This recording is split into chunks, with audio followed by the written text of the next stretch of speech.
We've got some news for you about timings, Charles. The first thing to say is that clock keeps its own time, so we are not sitting 5 minutes late. Secondly, we are, aren't we? Because we rose by it as well. Anyway, I withdraw that remark. We can't sit late today. We can sit tomorrow. Can and will sit tomorrow at 10. That will both give you the an extra quarter of an hour that you were hoping for this afternoon. It will also make up for my having to rise rather early tomorrow. Then we'll see how we'll go, but we don't promise to say the same on Thursday. Let's see. I'm super grateful. Thank you. Okay. I was just going to finish off our submissions under the heading of procedural fairness. Here, the divisional court seems to have taken the view that one question was whether any representations would have made a difference. That's paragraph 163 of the judgment on page 138 of the core bundle. And we say, with respect, that is the wrong approach, because one looks at whether representations could have made a difference, or, to use the words of Lord Neuberger in Bank Mellott, one looks at whether representations would have been pointless, and, as I said earlier, one scrutinizes any assertion to that effect very closely. The other point I just wanted to mention is how the court, again on procedural unfairness, adopted what I had called public law light. It's paragraph 159, where they talk about judicial deference to a decision by a rulemaker not to impose a duty of consultation must no doubt be at its highest where the rulemaker has... Sorry, let's just 159. 159, yeah. Yes. So the idea of deference to a decision by a rulemaker not to impose a duty of consultation, which must no doubt be at its highest where the rulemaker has been democratically elected. But then, however, as noted in section G above, it seems to us significant that in this case the claimants consented to TR 22.1, and they must be taken to have appreciated that its terms do not require prior consultation. Well, 2 points there. One, the point I've made under our ground one about the divisional court attaching significance to the contractual context in a way that is not supported by the authorities, and also the fundamental idea that if a rule is silent as to a requirement for, let's call it, consultation, it doesn't, of course, follow that the common law does not then step in to nevertheless grant such a right. So those are criticisms we make of paragraph 159. I think I already took you're probably right. 159 wasn't actually one of the ones you told us you were going to... Then I was in error. No, it doesn't matter and at all. I hope to have remedied my lord thinks it was, so maybe I just wrote it down wrong. Paragraph 165 was another one, yes, which I think I actually took you to earlier.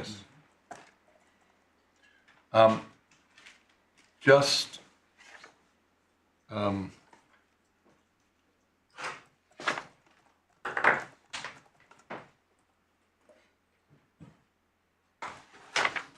Yes. The structure of 159, I think it is certainly the case that the court is expressing a view there, but it's in a section really setting out the parties' submissions. Yes. The actual analysis and the application comes later. That's very true too, although it does appear as if the court is actually endorsing those statements in paragraph 159. Thank you. Turning then to our ground 5, the tame side ground. I'll actually take that before ground 4, if I may, because this focuses on Mr. Chamberlain's view that the market had become disorderly, and so logically probably comes first. Of course, as you know, we're not challenging the suspension decision as such, but we do challenge, as I've said, the view that the market had become disorderly, because that view was, as I think it was put in the court below, the foundational plank of the cancellation decision. And the divisional court addressed this issue in two tranches, really. First, they looked at the level of scrutiny. That's paragraphs 167 to 179 of the judgment. And then they focused specifically on the finding of a disorderly market at paragraphs 180 to 196. Now, we make in summary 4 main points here. First, that the divisional court was wrong in principle to apply a low intensity of scrutiny to Mr. Chamberlain's approach. Secondly, that it was wrong to conclude that his finding of disorderliness could be justified by reference to a disconnect, as they put it, between the price of nickel in the physical market as compared to the futures market. Hang on 1 second. Yeah.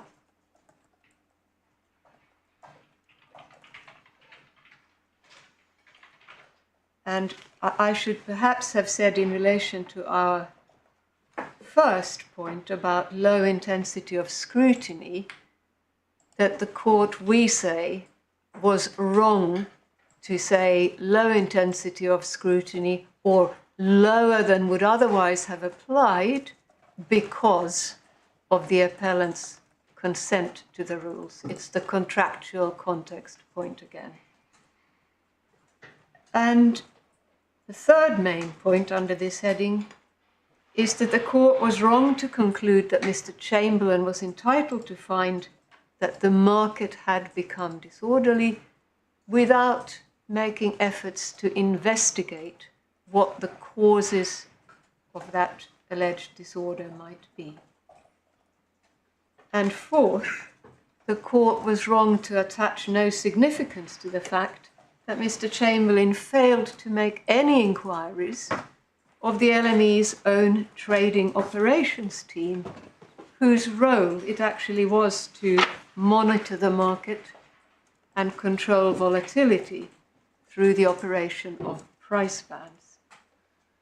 Now, taking then the intensity of scrutiny point first, paragraphs 173 and 177 of the judgment illustrate once more the court's emphasis on the contractual context.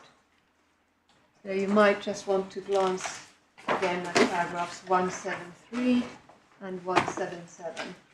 173 is page 143, then 177 is page 144.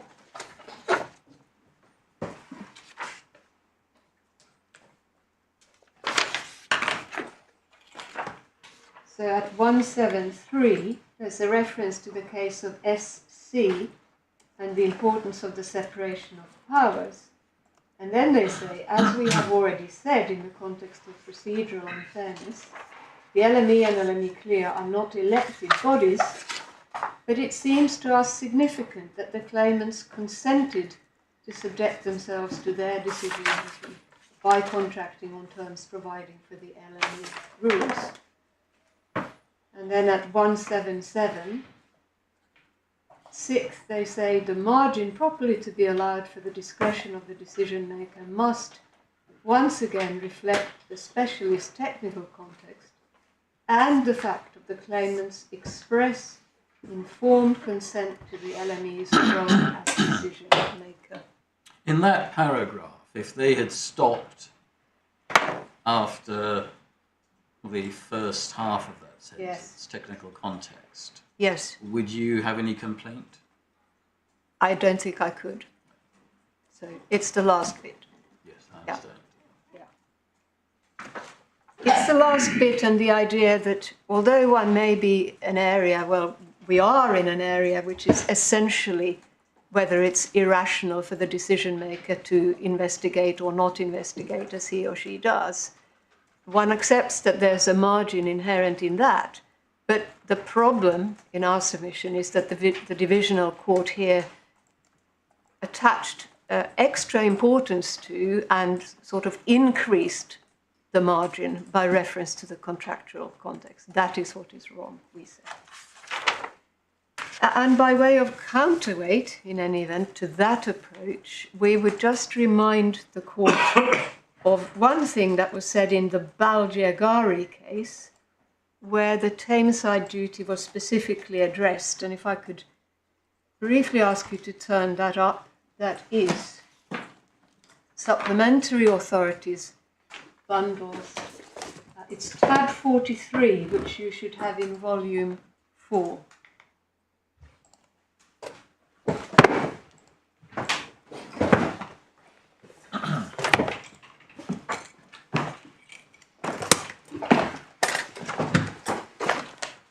So tab 43, page 1699. And the relevant passage is paragraph 70 on page 1722. A lot of learning on the Tameside duty summarised there, and all... Sorry, yes. the numbers are all come out rather oddly. Which paragraph is it in the bundle? This is your lordship's judgment for the court. It is, and I want to emphasise that it is the court's judgment. Indeed. Given Yes. the makeup of the court. Of course. Say no more than that. Where are we? Page 1722, paragraph 70. Sorry to be you're probably not using paper bundles, but the numbers have been printed over the... Oh, I'm very sorry. It's a tiny point, but don't worry, I'm just explaining why I'm being slow. Tiny but important when one is looking for the Okay, got it now, yes. So all of that learning is, of course, hugely important, but we particularly highlight the 6th point in paragraph 70. The wider the discretion conferred on the Secretary of State, the more important it must be that he has all the relevant material to enable him properly to exercise it. So if we have here a broad discretion, leaving to one side, of course, our ultra vires argument, then all the more important that all relevant material is there. So much for the level of scrutiny here.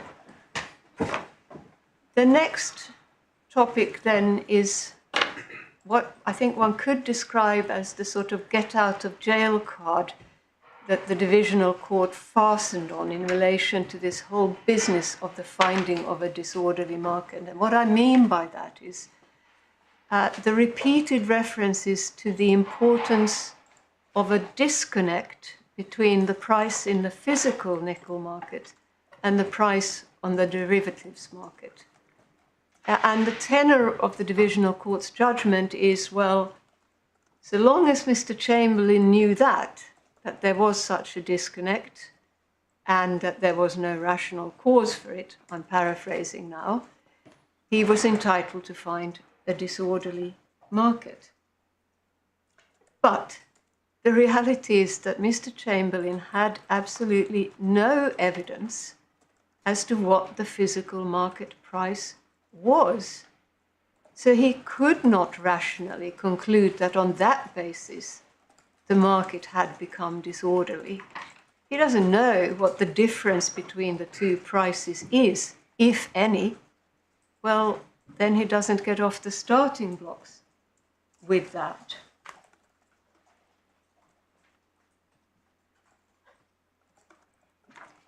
The key passages in the court's judgment that refer to this alleged disconnect, if I can perhaps just rattle them off for your note, It's paragraphs 111, 122, 176, 180. 111. Yeah. 100. 122, 176, 180, and 187. And perhaps I can just read out, quoting from the judgment, a couple of the key passages.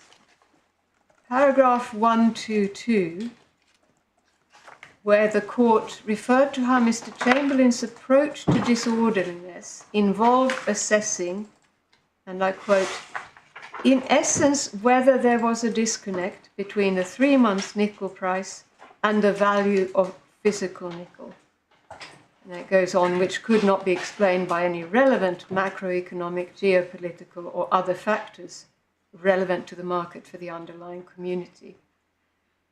commodity, and very much the same wording in paragraph 176. So one looks then, as I've suggested, for evidence of that disconnect. There is none, so far as we can see. Mr. Chamberlain himself said in his first witness statement, this is paragraph 139, Core Supplementary Bundle, tab 3, page 92, he said, and I quote, that he did not have access to precise market data. And yet, interestingly, he had actually referred earlier on in his first witness statement, at paragraph 80 of that statement, page 77. Sorry, that previous reference was to this first one as well, wasn't it? Yes, it was. Oh, sorry. No, my fault, I'm sure. Para 139 of the first one. Yeah, so this is same witness statement, but earlier passage. Same witness statement, earlier passage, paragraph 80, that's right. Where he said that in his view, and now I quote, disproportionate differences between the exchange traded price and physical market price could suggest volatility and disorderliness. So we emphasize the word disproportionate there. So he is setting up a relevant consideration, which is disproportionate difference. And inevitably one then looks for evidence before him as to any such disproportionate difference. You referred to paragraph 139, where he says, Yeah. I did not have access to precise market data. Yes. As I read that paragraph, he's talking entirely about the futures prices. He doesn't mention the physical market at all, does he? Well, And if he does, we didn't take it to be so confined, but my lord, even if it were, the fact remains that there is no reference, so far as we can see, to him having had any evidence before him, any data before him about the physical market price so that he could compare it to the derivatives price. This is just my ignorance, but would he not know, simply as part of the data he would always have, what yesterday's, if not today's, current physical prices were? I'd rather assume that would be basic data available on any market. No, I don't understand that to be the case, and there's certainly no evidence of that. What is so odd is, and I'm afraid with great respect I will still maintain that he's talking about market data generally in paragraph 139, but what is so odd is that if he's going to say, I formed the view that the market had become disorderly because of this disconnect, which I found to be disproportionate, there is nothing then to explain where he got that from. Why? What was the other price? Why does he say the difference is disproportionate? And just for your reference, for good measure, he also referred in his second statement at paragraph 25, and that's Core Supplementary Bundle, tab 6, page 225. he refers to the fact that, in his view, large differences between the exchange-traded and physical market price of a metal can suggest disorderliness. But we look in vain for any reference in the evidence to any large differences, or indeed any differences. So it's a really Again, this is just my ignorance. The fact that there have been huge spikes in the futures price, the 3-month price, doesn't of itself justify an inference in a different, a difference, the physical, I'll start again. Yeah. The physical prices won't have gone up by the same amount or in the same way. No, my lord, and there's certainly no reference to that being so, but in any event, it can't be because, well, clearly there are two different prices, and you would need to know what might have happened to the physical price, because that might have gone up, of course, by reference to similar factors as may have been in play behind the derivatives price. For example, as was originally very much highlighted as a cause of the increase on the exchange, on the derivatives market, was the Russian invasion of Ukraine. That features prominently in the thinking, certainly on the 7th of March as compared to the 8th. One cannot say that the physical price might not have been influenced by whatever factor. So if you're going to say, this is a manifestation, in my mind, of a disorderly market, and you're going to say it hinges on large or disproportionate differences, you surely must know what those differences are. How does one find out what the physical price is? Is there a published index? I mean, suppose I wanted to know what the physical price of nickel is today. Where would I look? Well, my lord, I understand there's a spot market that tells you something about that, but it's probably something, dare I say it, that my learned friends for the LME may be better able to explain. But there clearly must be a way of finding that out, because how otherwise would Mr. Chamberlain say, well, he would think so. This is so significant. I agree, my lord, and not for want of making inquiries, the answer is not obvious, my lord. If there's anything more we can do, I will endeavour to do so overnight. But otherwise, I can't say that there's going to be a particular website that you look at. I didn't mean to interrupt. No. Forensically, you've thrown down a challenge. You have said there is no basis in the evidence for the proposition which he rests part of his case on. Yeah. And it is for Mr. Crowe to say, yes, there is. Either here's actually a particular passage, or it's an obvious inference from X, Y, and Z. Yeah. Wait and see what he says. Yes. Did you make this submission to the divisional court? Yes, we... And where do they dispose of it? Well, they didn't, in the sense that I just don't believe it was touched on in the judgment. They talk about how Mr. Chamberlain, as I said, how he was entitled to look at the disconnect, but they haven't actually, so far as I have seen, referred to this particular point, but it was made. I'm not asking for references now. I think among all the paper we have got the parties' closing submissions below. And presumably this followed the normal pattern. There were large written closing submissions and comparatively short oral submissions in support of them. How was it done?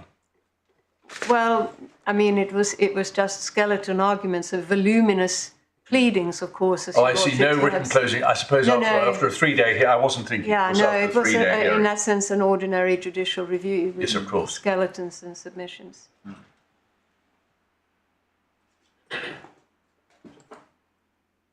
Thank you. Then, third point under this heading is about Mr. Chamberlain's need, we say, as a rational decision maker, to investigate the possible causes of the spike in prices that he was so troubled by.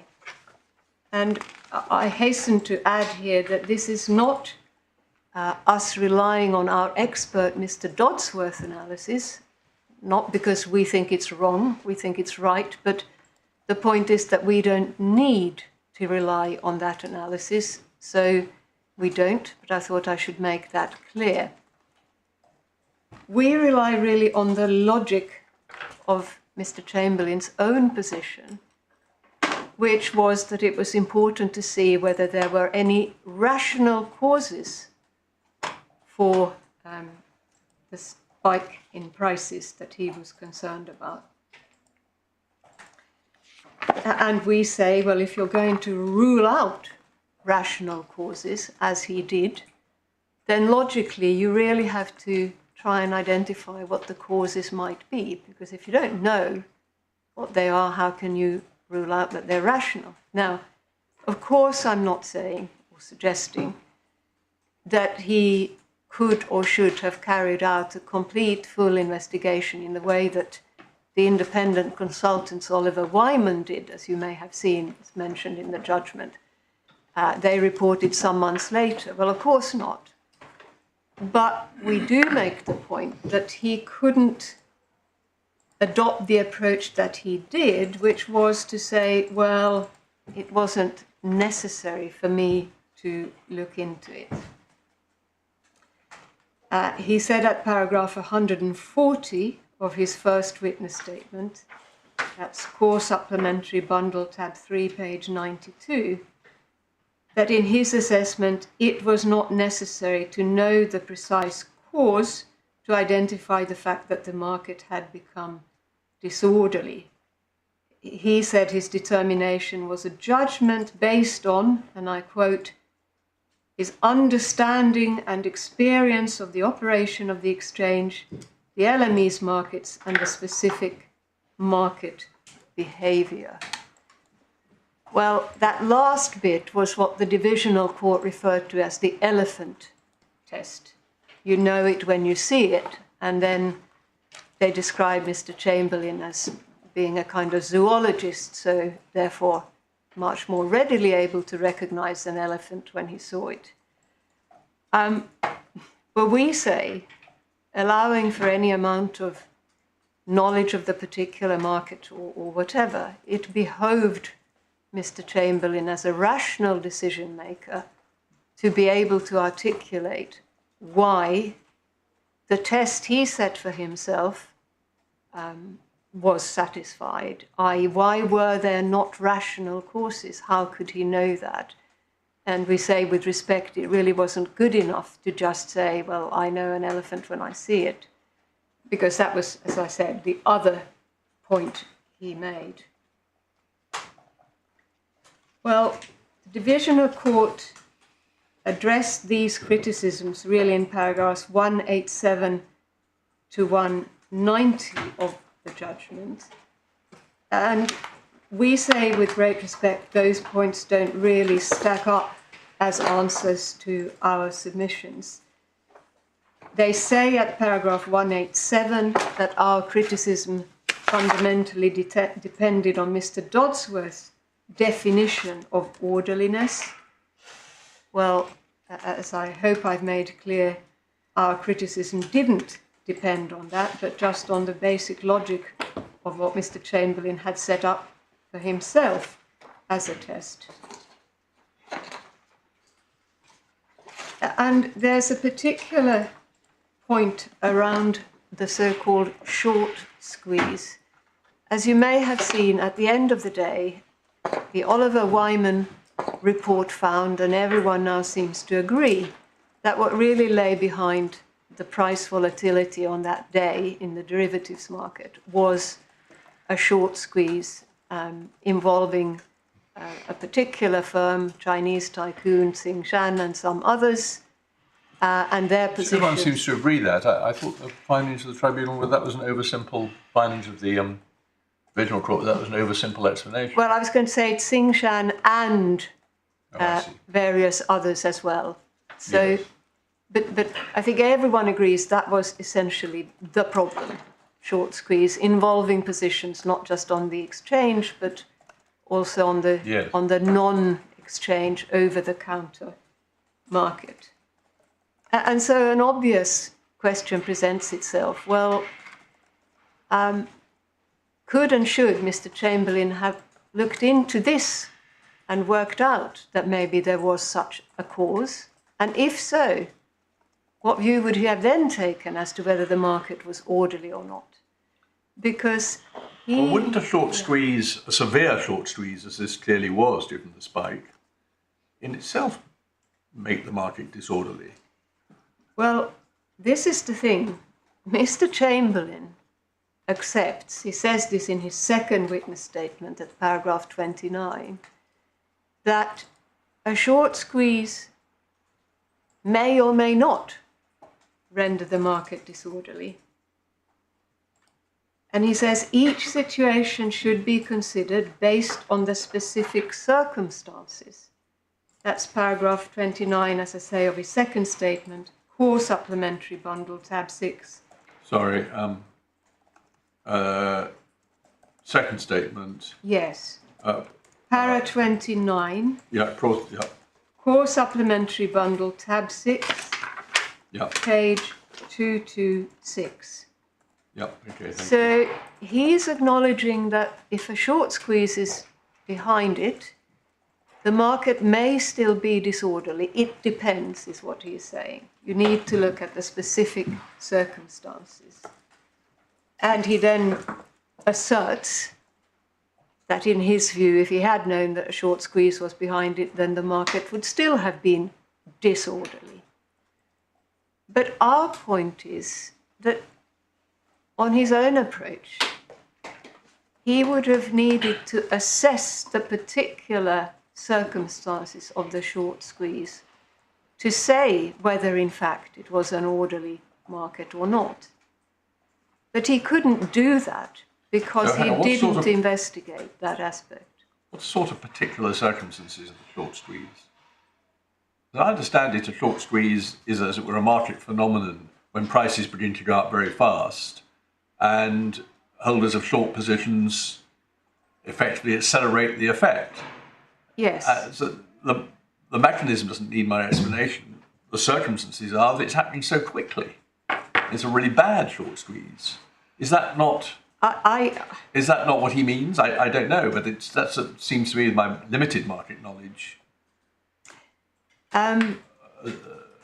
Well, we don't know what he means, and this is Okay. part of the problem, because he hasn't explained why, in his view, even if he had known about the short squeeze, it would have made no difference. It's one of these areas where in his evidence he says, well, even if I'd known that, or if I'd done that, it would have made no difference. So one doesn't know. One simply doesn't have his assessment as to, well, why then in these circumstances did the short squeeze mean disorderly when he accepts that in some circumstances it might not. We just don't know. And so... Have I got this wrong? My understanding of the short squeeze is that the market gets a whiff of the fact that somebody is short and therefore needs to buy to cover their commitments, because otherwise they're going to default, and effectively are desperate to buy at almost any price to avoid that default. And people are therefore driving the price up, exploiting that vulnerability, and trading happens not because of any underlying market forces, supply and demand, not because of conventional hedging or anything like that, but because the vultures are circling on a wounded beast. Well, that's an arresting image, my lord. I can see that could be the position, but my lord, ultimately... It's quite disorderly to me, at any rate. No, I understand the fundamentals, of course, of what you're putting to me about the short squeeze and someone being desperate to buy, etc. But we don't, through that image, escape the fundamental point that Mr. Chamberlain himself makes. Sometimes that might mean a disorderly market, but not inevitably so. That could be perfectly rational market behavior, willing buyers, willing sellers. What's wrong with that? Maybe not great investment decisions by some, maybe better investment decisions by other, but that's how it works. Does that mean the market is disorderly? No, not necessarily, accepts Mr. Chamberlain. And so again, you look in vain for his explanation as to why here it wouldn't have made a blind bit of difference if he had looked into the causes of what was happening and discovered something about the short squeeze. And this is where it may be helpful if I just summarize what he did know about the short squeeze and when, so you perhaps get to see how actually easily he could have found out more about that. He deals with it quite extensively in his first witness statement, paragraphs 84 to 91. You want to go to that? I am hoping, because they're quite lengthy passages, to give you a sort of chronology, and I'll be pulled up if I get anything wrong in my learned friends' submissions. But just for your reference, you'll find it in Chamberlain 1, paragraphs 84 to 91, and then paragraphs 256 to 264. First, at paragraph 88 on page 79, there's a reference to a Bloomberg article on the 14th of February 22, which made Mr. Chamberlain aware of the rumours about Singh holding a large short position, and which was actually referred to in the article as a factor which was, and I quote, fueling volatility.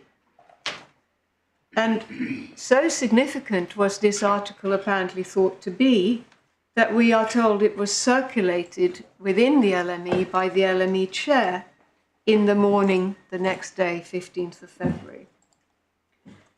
Well then, at paragraphs 90 and 91 of the same statement, page 81, one sees that Mr. Chamberlain considered that Singh had a large position on the exchange, although at that time, and this is now the 15th of February, the information available didn't suggest that the position was a particular cause for concern, did not warrant a request for further information at that time, he says. Well, if we then move forward to paragraph 129, page 89, we are told that on the 7th of March in the evening, the chair of the LME asked for an update about Singh from the LME's market surveillance team, which then was shared with Mr. Chamberlain. See paragraph 256. And then at paragraphs 261 to 264 on page 126, one sees how in the morning of the 8th of March at 11:46, there was a further Bloomberg article suggesting that a Chinese tycoon had a big nickel short. And then one sees how in the course of the afternoon that day, starting at 1 o'clock in the afternoon, Mr. Chamberlain began to get a sense of the situation. That's a quote from paragraph 261. And then he says, in the evening at 6:39 on that same day, the 8th of March, he received an email which, and I quote, highlighted very clearly to him that there was a significant situation in the OTC market of which I had not been aware at the time of the decision. And finally, we're then told in paragraph 264 that over the following days, the LME obtained a complete picture of the short squeeze, following the provision of data to them by Singh itself on the 11th of March.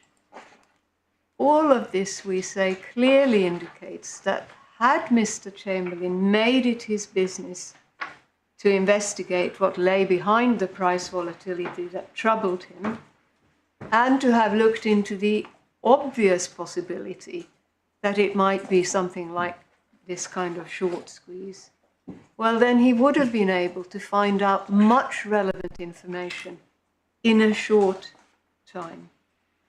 We have no explanation as to why, for example, he couldn't have obtained that information that he got later on the 8th of March, and indeed that he got on the 11th of March, very shortly thereafter, why he couldn't have obtained that sooner from Singh. And then he would have had the complete picture that he had on the 11th. Well, we say this is just a good illustration of how his failure as a rational decision maker to look into the causes of the price volatility and to look into that which was really staring him in the face, how that involved a breach of the Tameside duty.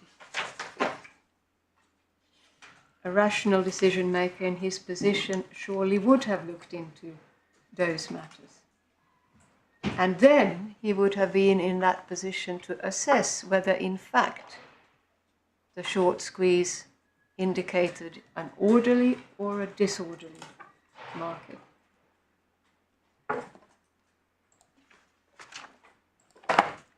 Did the Divisional Court explain why they rejected that argument?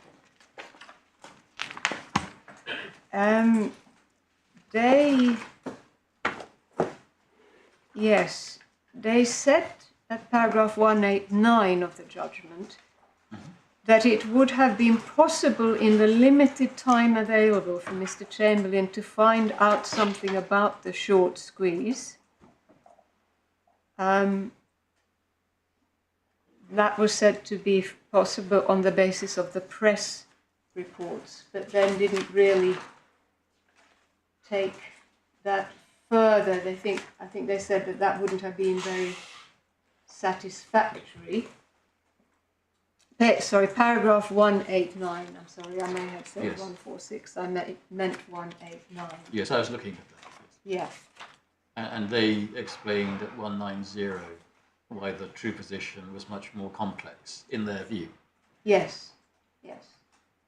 It would not have been useful for Mr. Chamberlain to spend time and energy seeking information that would inevitably have been incomplete and unreliable. Well,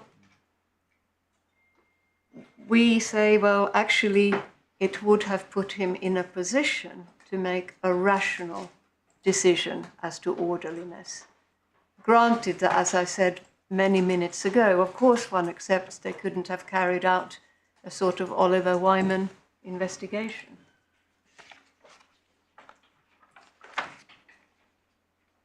That takes me then to the role of the trading operations team and the kill switch procedures.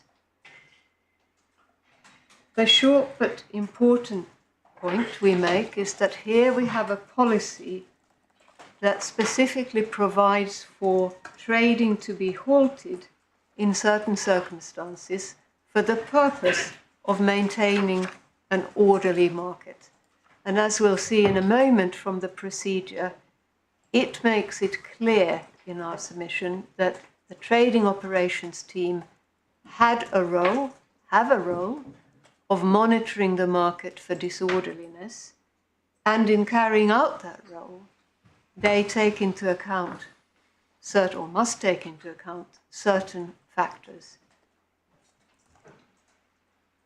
And so we add to that submission, well, if those were relevant factors for the trading operations team, they were surely also relevant factors for Mr. Chamberlain to take into account.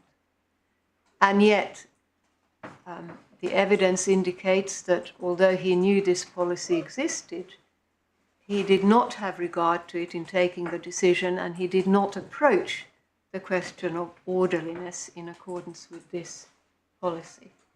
So you have this, the policy, at Supplementary Reference Bundle, tab 163, page 1240. Sorry, which volume again? That will be, I think you have the same, it would be the last volume of the reference bundles. Tab 4, probably. I'm sorry, bundle 4. Yeah. And Tab 163. yes, it is.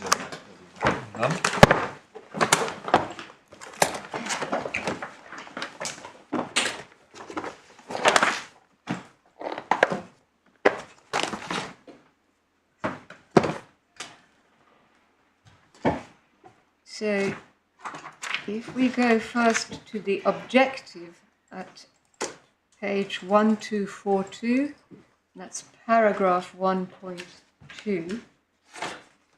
Perhaps I could invite the court just to read through those paragraphs, and we highlight the references to orderly market there.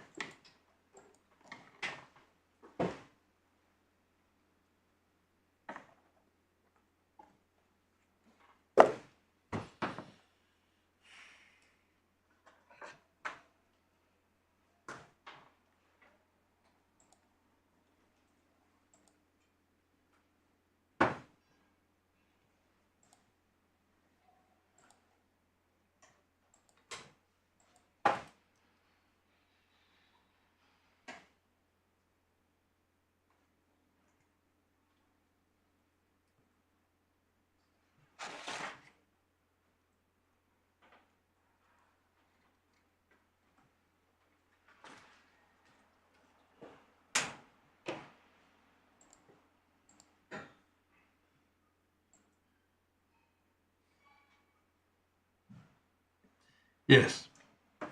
Yes, and then we learn from paragraph 2 on the same page that trading operations has the ability basically to halt trading using the approach outlined in these procedures.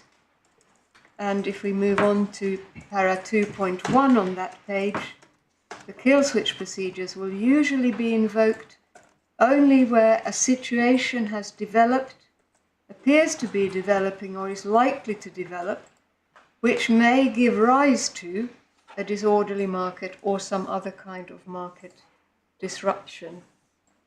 So they are to look for a situation which may give rise to, i.e. cause, disorder. And over the page at paragraph 2.1b, under the heading Kill Switch for Trade Halt, one sees a trade halt at any level, i.e. cessation of trading across the market as a whole, in a particular contract or a prompt date of a contract, could be initiated in the event of circumstances such as, but not limited to, a technical issue and then a major trading event or economic factor significantly impacting a market. We highlight that in particular. And then over the page, at page 1244, third paragraph from the top, one sees circumstances which shall be taken into account in making any determination concerning use of the kill switch. The authorized person set out above shall take into account all relevant circumstances, including but not limited to the facts surrounding the situation as described by trading operations management and IT staff as applicable, and then importantly whether the situation meets the threshold for potential use of the kill switch as detailed in section 2.1. So we are brought back to the reference in para 2.1 to particular factors such as a major trading event or economic factor significantly impacting a market.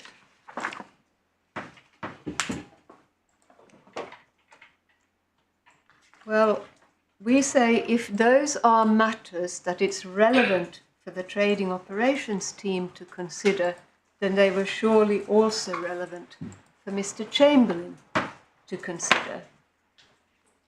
Surprisingly to us, looking at the respondents' I think re-amended skeleton, it is at paragraph 35A, they say that the TOT is not required to undertake any assessment of orderliness in the absence of a visible event of the kind identified in the policy. What's the reference to the skeleton? Paragraph 35A. Thank you. Whereas we submit that the natural reading of this policy surely is that the TOT, the team, is there to keep an eye open for signs of disorderliness. That is their monitoring role. And they look in particular for a situation or an event or a factor which may be causing the particular market behaviour. Well, Mr. Chamberlain, in his 6th witness statement accompanying the disclosure of this policy, and just for your note, you have that at tab 162, page 1236, he says, and I quote, "The trading operations team was not in a position to identify disorder on the 8th of March, as there was no identifiable factor that was able to explain the relevant trading activity." What is said here seems to be different from what Mr. Chamberlain says at his paragraph 139, because this seems to suggest that a major trading event or economic factor could explain a sudden price move, but would nevertheless mean that the market was disorderly. Whereas in his paragraph 139, he says that if there were a geopolitical or macroeconomic factor that would explain the movement in price, then he would think, well, it's gone up a lot, but there's an explanation for it, so it's still orderly. Those seem to be not quite the same. Well, I dare say it depends on whether one says, well, one looks at the event or factor to see whether it might be a rational factor, in which case the market may be orderly or is likely to be orderly, or whether it's somehow an irrational factor, in which case it goes the other way. But our point is that this policy indicates, contrary to what one has heard from Mr. Chamberlain elsewhere, that you do look for some sort of event or factor that has a causative impact on what is happening in order to be able to judge whether disorder or not. So having, I think, already read out to you what he says in paragraph 10 of his 6th statement, if he says the TOT was not in a position to identify disorder, and I take your lordship's point,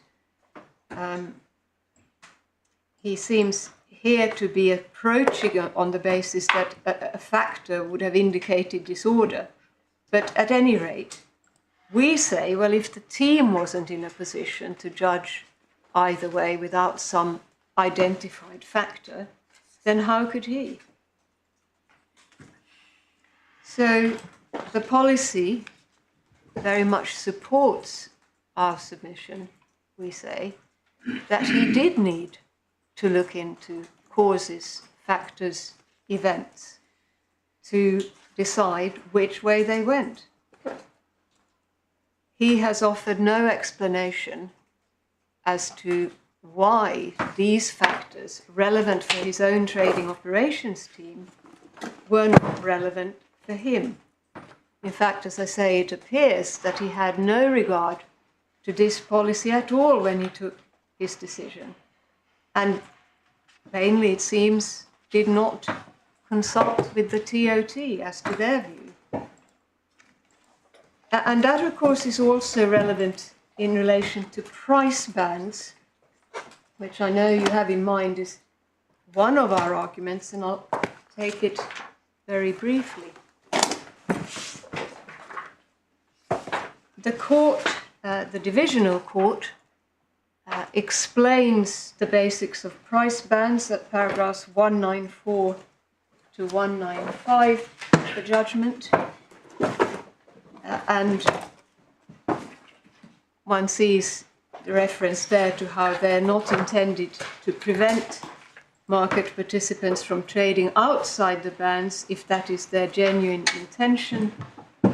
And it's inferred that when the price bands here were suspended just before 5 a.m. on the 8th of March, that was done to enable genuine, non-erroneous trades to proceed. Well, how this fits into our submission is that we know from Mr. Chamberlain's own evidence, paragraph 139, again, Core Supplementary Bundle, tab 3, page 92, that he took into account the absolute price level that was reached in the derivatives market for 3-month nickel and the speed with which the price had increased, and I quote, large apparent gaps, end of quote, between consecutive trades.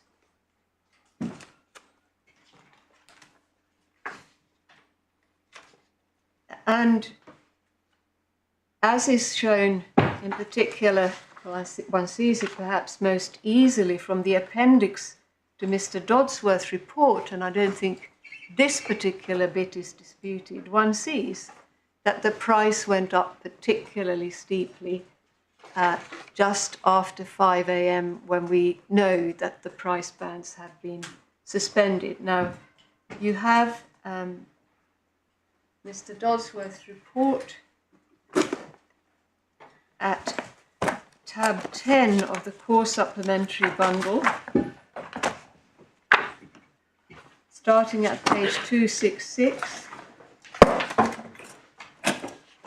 and the appendix 1 with the graph I wanted to quickly show you is at page 287.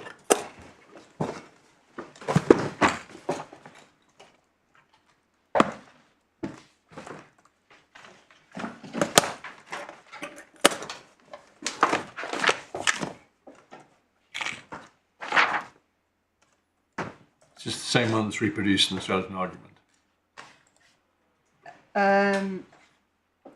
Sorry, that... There is a graph in the skeleton argument. In our skeleton? In the judgment. Oh, in the judgment. Oh, in the judgment, yes, sorry. I was thrown because I didn't think we'd put it up in our skeleton. No, my fault. Yeah. This is the same one. It looks. Yes, I think that's right. Yeah. And so it's just the obvious point that the dotted red line shows the time when the price bands were suspended just before 5 a.m. and then one sees the price going up sharply. Now, the divisional court, sorry, I should say that our point then, of course, is that the suspension of the price bands, the LME's own action, contributed to the very elements, matters, or some of them, that Mr. Chamberlain took into account when he decided the market was disorderly. And therefore, they were really relevant considerations for him to know about. We know that he didn't. The divisional court rejected that argument. See paragraph 193 of the judgment. All right, hang on 1 second. Yeah.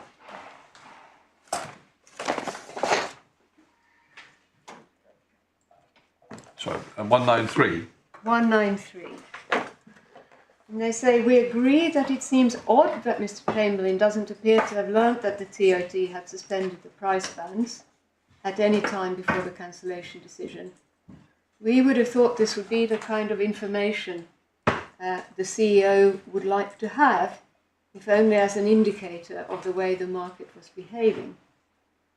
However, on the evidence we have received, we don't accept that the suspension of price bands was in any way causative of the price rises that followed.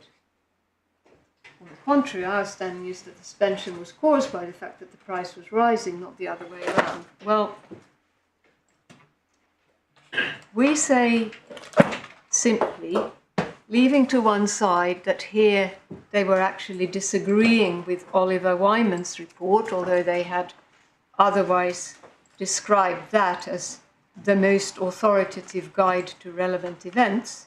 That's as paragraph 91. How do we know they're disagreeing with them?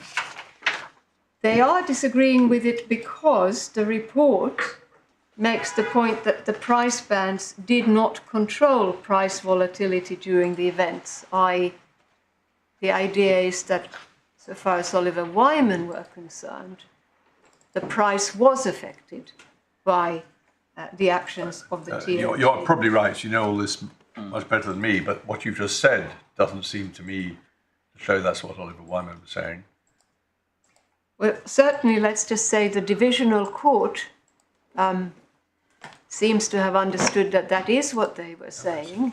Is that the point the court made at 196? Or is that a different point?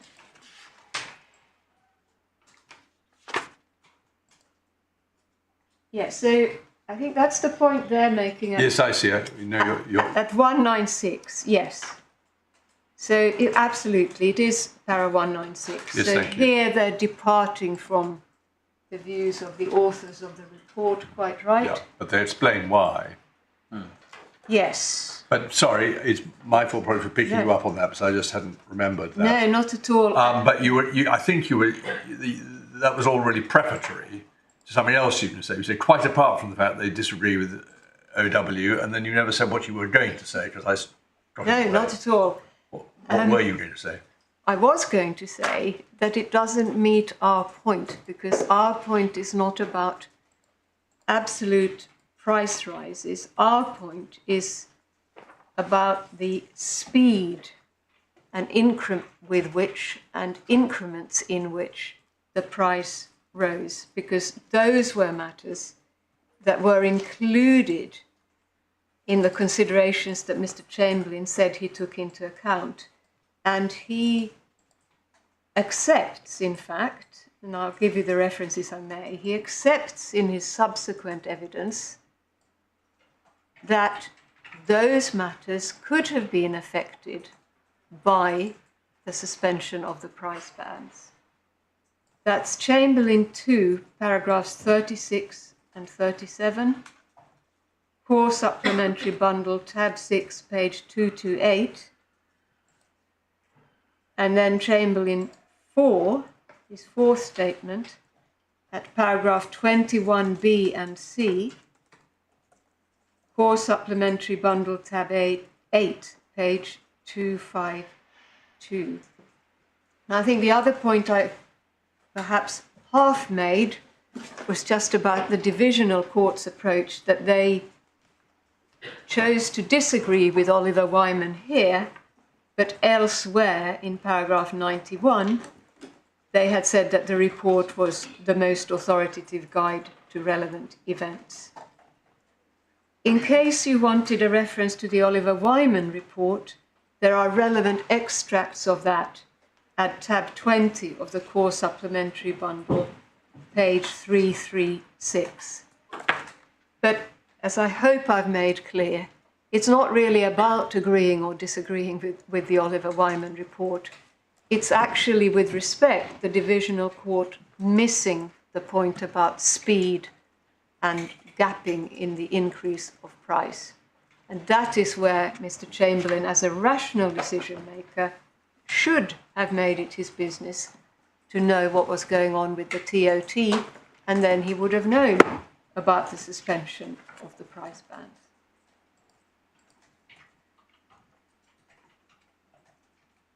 My lords, I was then going to move on to our ground 4, if that's convenient, irrationality and option 1b.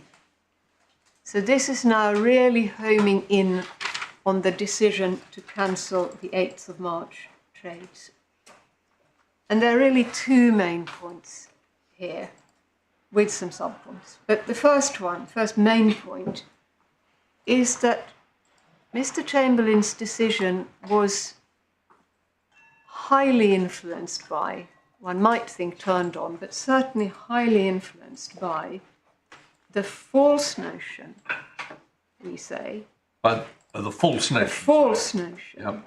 that logical consistency somehow required that trades that had been entered into at a time when he thought the market was disorderly, therefore had to be cancelled.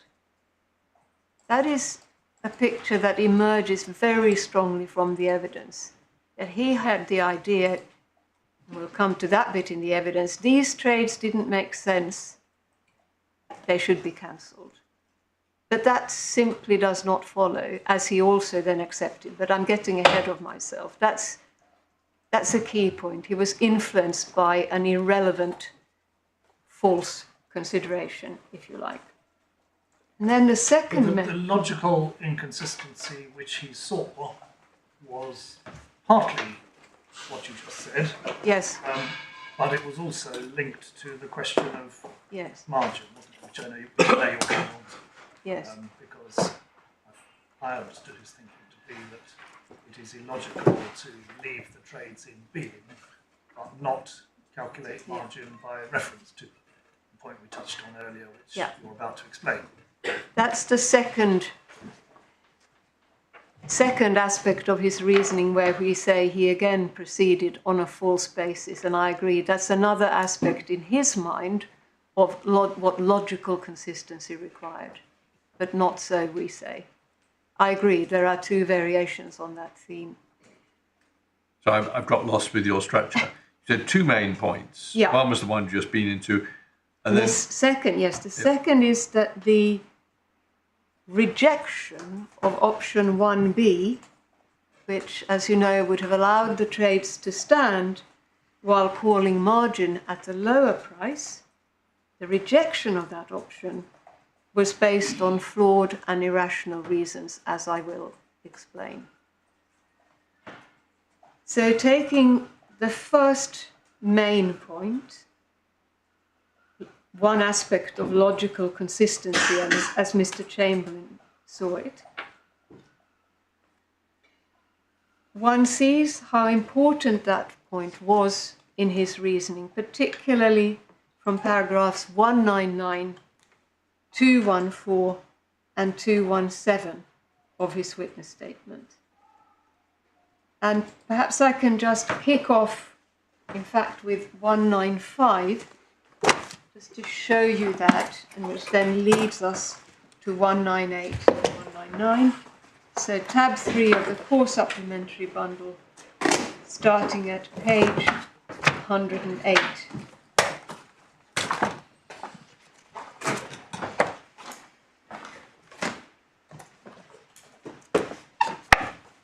So at para 195, he sets out what he saw as three key and pressing questions.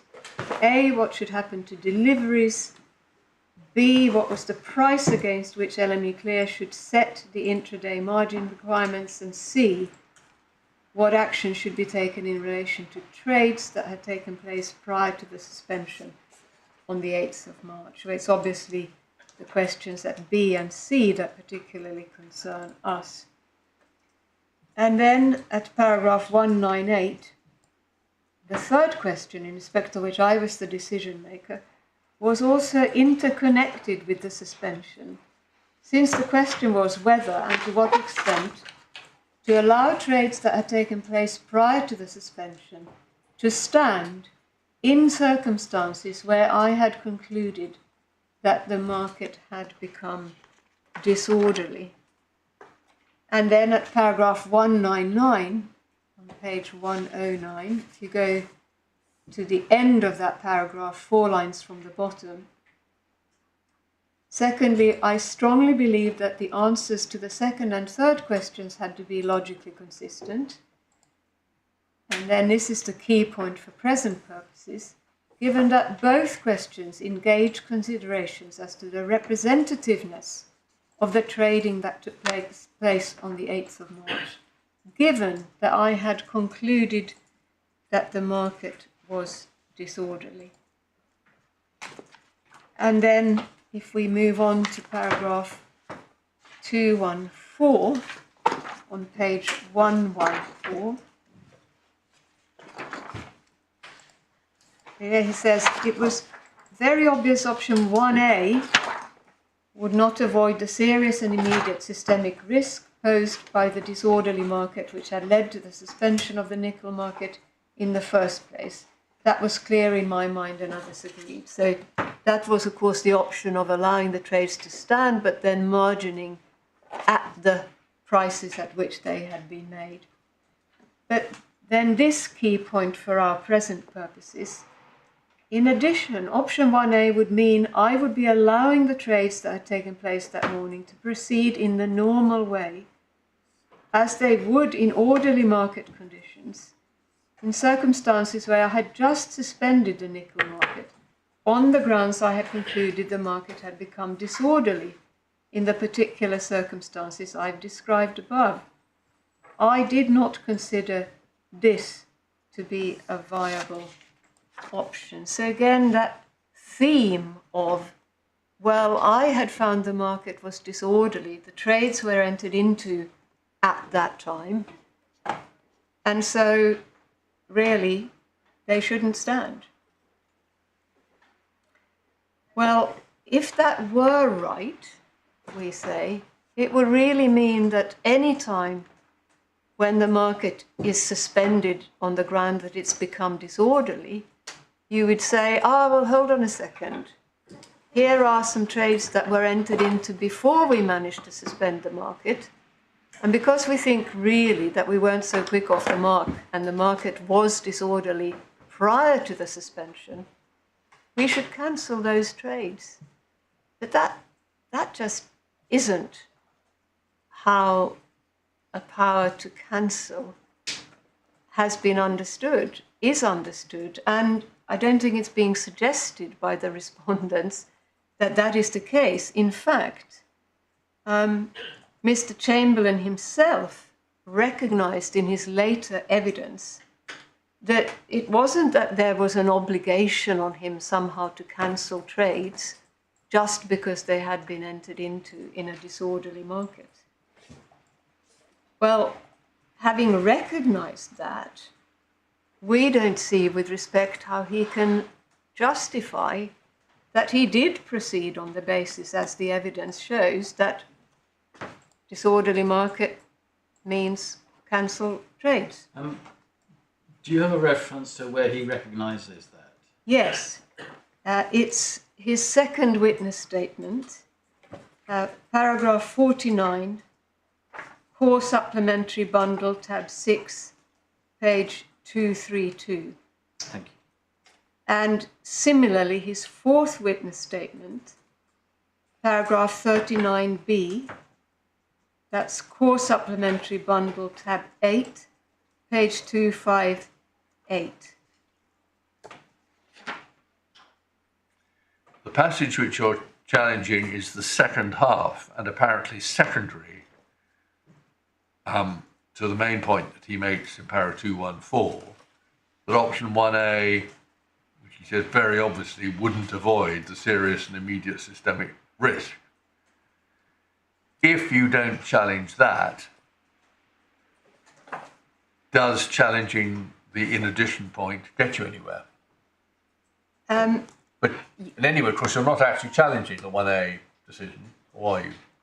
I'm not challenging 1A. I'm not saying that there wasn't a concern, a legitimate concern, if it had been necessary to margin at those higher prices. Our point is that it wasn't necessary, as I'll come on to explain.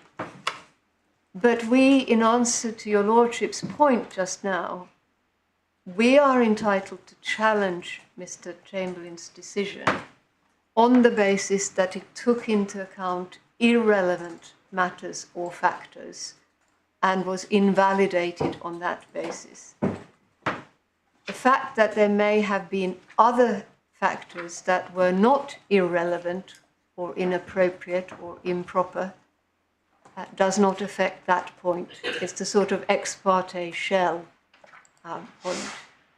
But in any event, we say when you finally come to digest all of this evidence in detail, the picture that emerges in our submission is very clearly that this idea that, oh, the trades were entered into when the market was disorderly was a hugely significant factor in Mr. Chamberlain's reasoning.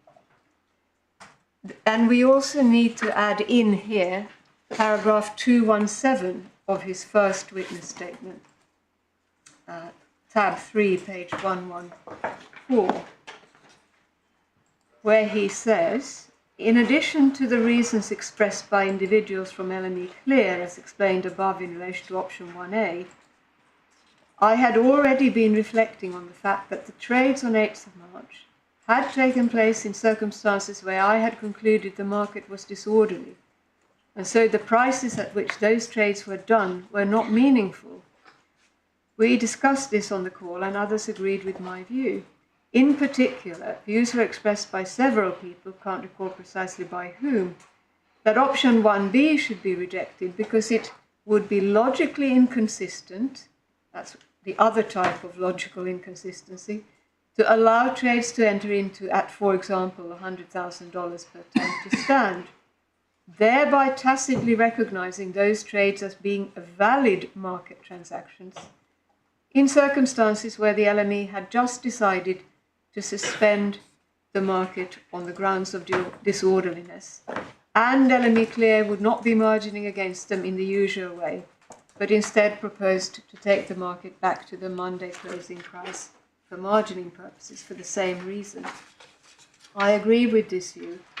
I consider that either the market activity made sense, and so the trades should stand, and the market be margined on that basis, I option 1A, or the market activity did not make sense, and so the trades should be adjusted or cancelled, and the market margined at another more appropriate price.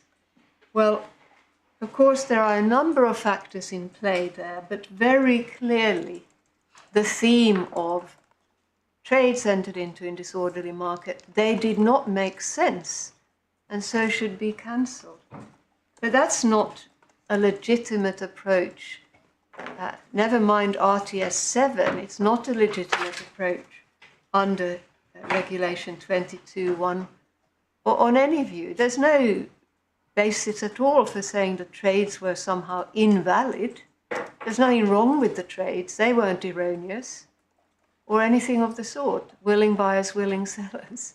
So unless there's some other legitimate reason for cancelling them, it can't be done.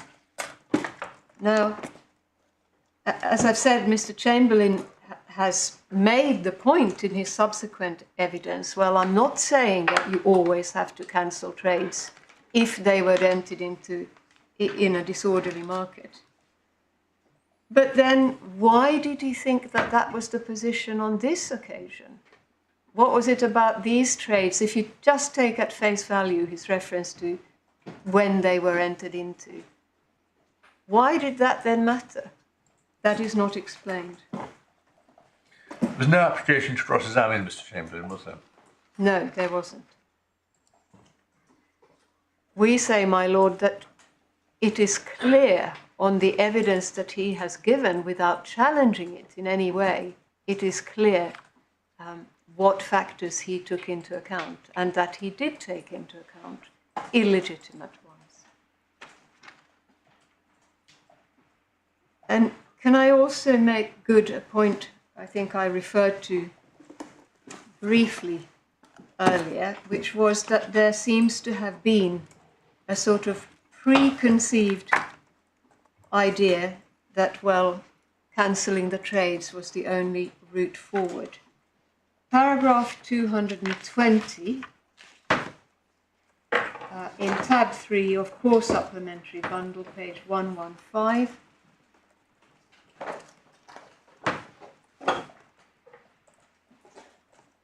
He says, given the rejection of the other options, it became apparent that my view going into the meeting, that cancelling the trades that had taken place prior to the suspension, option 3, was the only appropriate route forward out of the options that had been identified. So underlining the reference to my view going into the meeting that cancelling the trades that had taken place was the only appropriate route. And then similarly at paragraph 207. 207. I'm sorry, paragraph 207, page 1112, where he says, my initial view going into the meeting was that the most appropriate option was likely to be to cancel all trading activity prior to the suspension. Now, I should add, still in relation to this point, that Mr. Chamberlain's response to our argument has not been to say, well, I never considered that point. His response has been, well, I accept that you don't always have to cancel trades because they were made in a disorderly market. But as I've said, he hasn't then explained, well, why here was that then thought to be relevant? The second main argument then was the reasoning for rejecting option 1B. And this is where we really home in on Mr. Chamberlain's reference to what he called an inextricable link between the price at which you call margin and the decision whether to cancel the trades. What we get from the evidence is that because of that inextricable link, he didn't actually consider that you could margin at a lower price, but still allow the trades to stand. And that was wrong in our submission. That was an irrelevant consideration.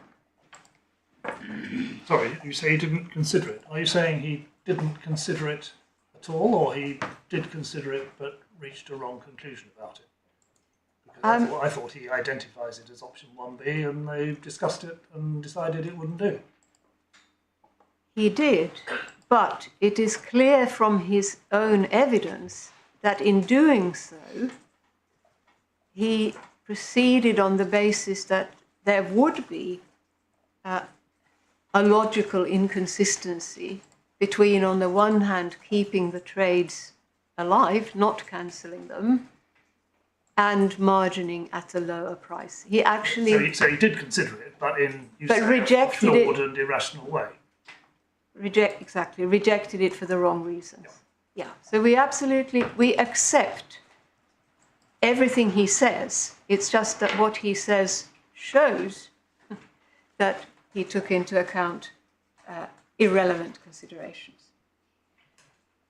But here I should just show you clearing procedure A610, which is the power to amend the price so that you can, in fact, margin at a price that is different from the most recently traded. So what are you showing inside? I just didn't hear your reference. Yeah, it's Core Supplementary Bundle, tab 13, page 295.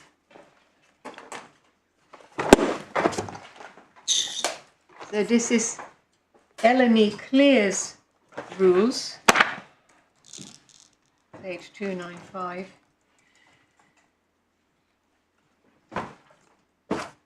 Paragraph 610, LME Clear reserves the right to amend any prices that it considers do not accurately reflect the current market price. And it's not the LME's case or the respondent's case that this rule didn't apply, that it couldn't have been used, or that there was somehow some other rule that said, well, if you're going to amend a price and margin against that price, then you must cancel any recent trades that are at a different price. Doesn't this mean amend the actual price provided for in the trade? No, it means amending the reference price that is used for margining. I don't think there's any dispute about that. Probably not. I just hadn't picked that up.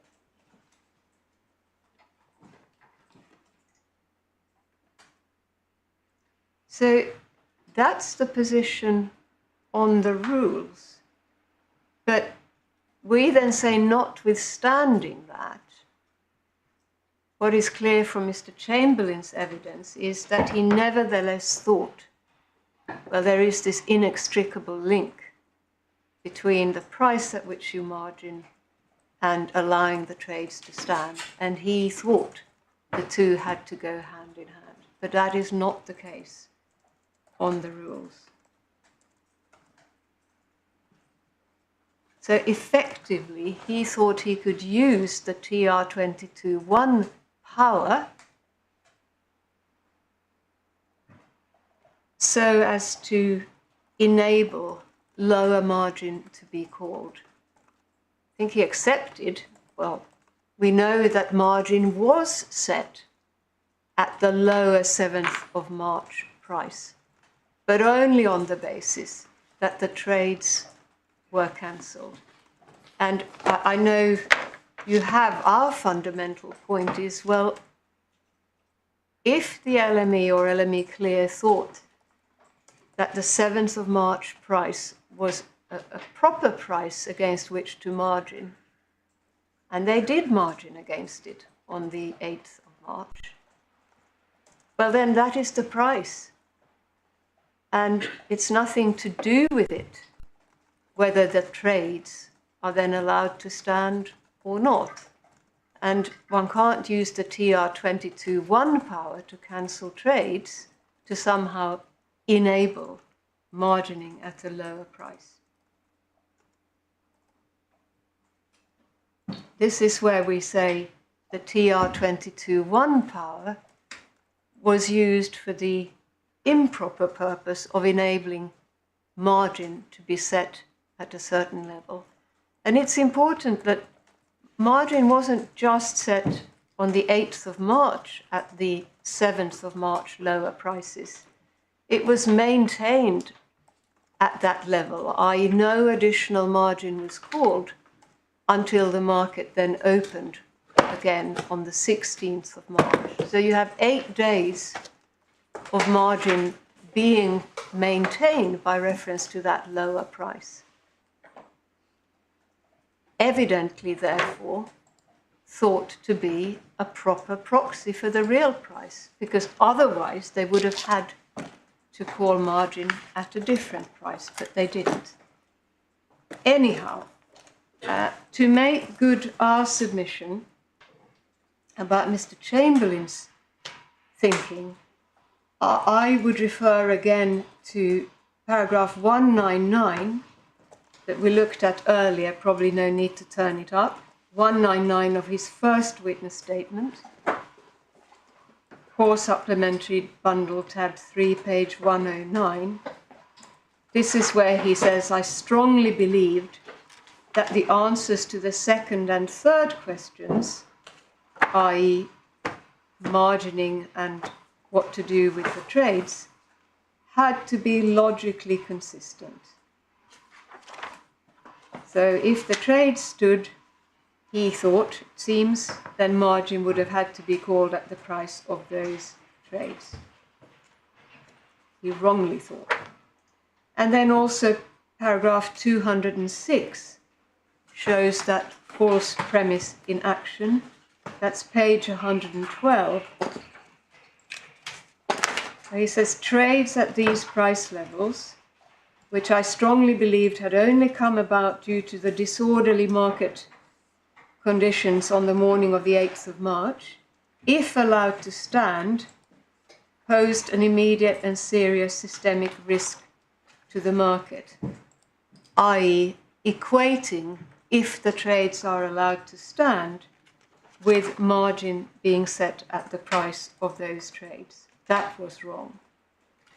And then again, paragraph 217 of his statement that you saw, page 114, that reference to logically inconsistent to allow the trades to stand in circumstances where the market had been suspended and LME Clear would not be margining against them in the usual way. But I do acknowledge, as I've said, that there is a reference to consideration of option 1B. It's briefly mentioned in paragraph 215 of his statement, where he explains that it hadn't been in his mind prior to the 9 o'clock meeting.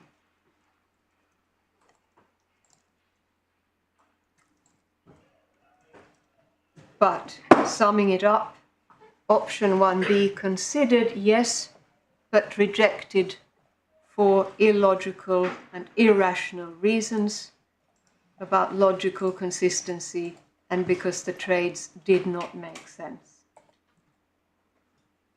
And as for Mr. Farnham, who was, of course, the CEO of LME Clear, he agreed about logical inconsistency with Mr. Chamberlain. It may be worth turning that up. So that's...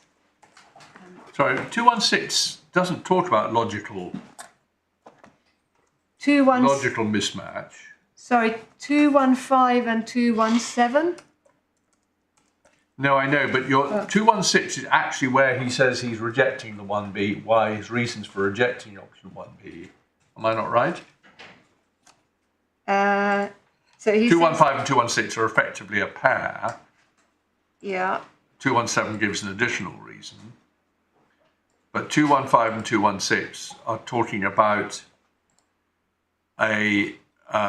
what was acceptable from a margining risk perspective.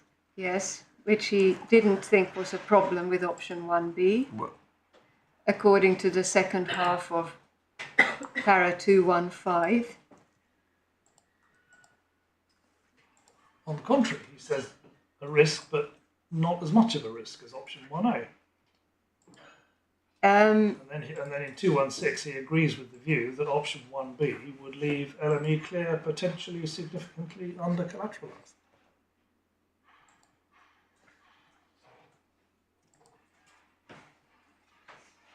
So, under collateralized is here, I believe, a reference to the price at which you would call margin and whether it would be acceptable to call margin at the lower price. Yes, and what he means, as I understand it, is that option 1B would leave LME Clear taking the counterparty risk on trades which had been done at $100,000 per tonne, when it would not have margin sufficient to cover defaults at that level. Yes, but then we come back to the point that if in fact, as the LME Clear did do, they considered that the true price was lower, then they would have been adequately collateralized and clearly thought that they were by calling margin at that price. If there is a default on the contract done at $100,000, and if that stands, not cancelled, then LME Clear are liable to pay the default damages on that, and they don't have the collateral. They only have half the collateral because it's been margined at the close of 7th March price. Well, it may be swings and roundabouts as to how things would actually work out on the basis that the true price is lower, but I don't think it's disputed that if in fact the true price is whatever the LME Clear have decided that it is, then you will not be under collateralized if you margin at that price, notwithstanding that there may have been recent trades at a higher price. So on that basis, I wouldn't, with respect, accept the point that that would inevitably mean that they would be under collateralized. That is not the logic of the system, I respectfully submit. Okay. And not, not how it has been put by LME Clear, coming back to that point. Well, why then did they think they could margin at the lower price for 8 days? That is really not addressed, certainly not in any detail. Hang on, but at that point, they had cancelled the trades. Yes. Initially, they margined at that level in any event, and then they cancelled those trades. But the price is the price, and what they have said is they rejected option 1B really for two reasons. One, they said one couldn't work out what the true price was. And secondly, because even margining at the lower price, it would cost too much. Those are the two reasons they've given. And the answer to the first is, well, but if in fact you were able to say on the 8th of March and subsequently that the true price was the 7th of March one, when the market was still good, then that's the answer to that. You were able to find a true price. And as to the second point, that it would still have cost members too much, even at the lower price, well, for reasons I hope to come on to, there was no rational basis for reaching that view because the cost would have been so much significantly lower. In fact, 570 million compared to the 19.75 billion that it would have cost if the higher price had been used. So I'm really basing this on LME Clear's own case, saying we couldn't find or we didn't know what the true price was. When we started this exchange, you were just about to talk about Mr. Farnham, Yes. who of course is referred to in 216, where Mr. Chamberlain endorses his view, which I assume is the view expressed in para 138 of the witness statement as well. We haven't actually got. Were you going to take us to that? I was going to take you to that at tab 4 of that same bundle. Paragraph. Is it inconvenient to do that now? No, not at all. That's what you're going to do anyway. Yeah. Okay. Paragraph 138 on page 188.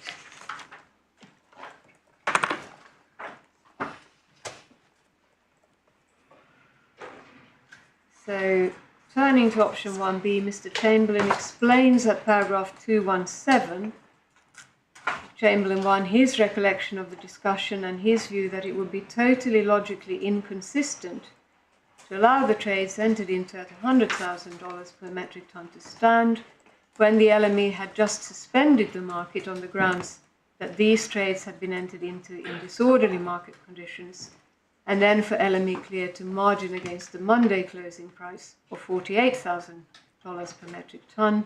I recall this part of the conversation and I agree with Mr. Chamberlain's summary. I also recall I argued strongly against this option. There were, to my recollection, two interrelated reasons why I did so. Yeah, he gives those reasons at 139 and 140. 140. Would it be sensible if we read through those? Yes, certainly. I was going to come on to dealing with those in due course, but absolutely. I really do not want to take you out of your course, but I thought that's where you're going anyway. But if I'm wrong, I am going there anyway, but slowly. Yes. Well, now we're here. Do you mind if I just? No, of course not.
Yes.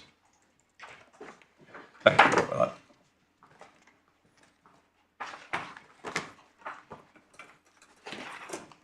Were you going to make submissions about those paragraphs either now or later? I was going to. Yeah. Well, if you want to do it later, that's fine. I've now got them in my head. Yes.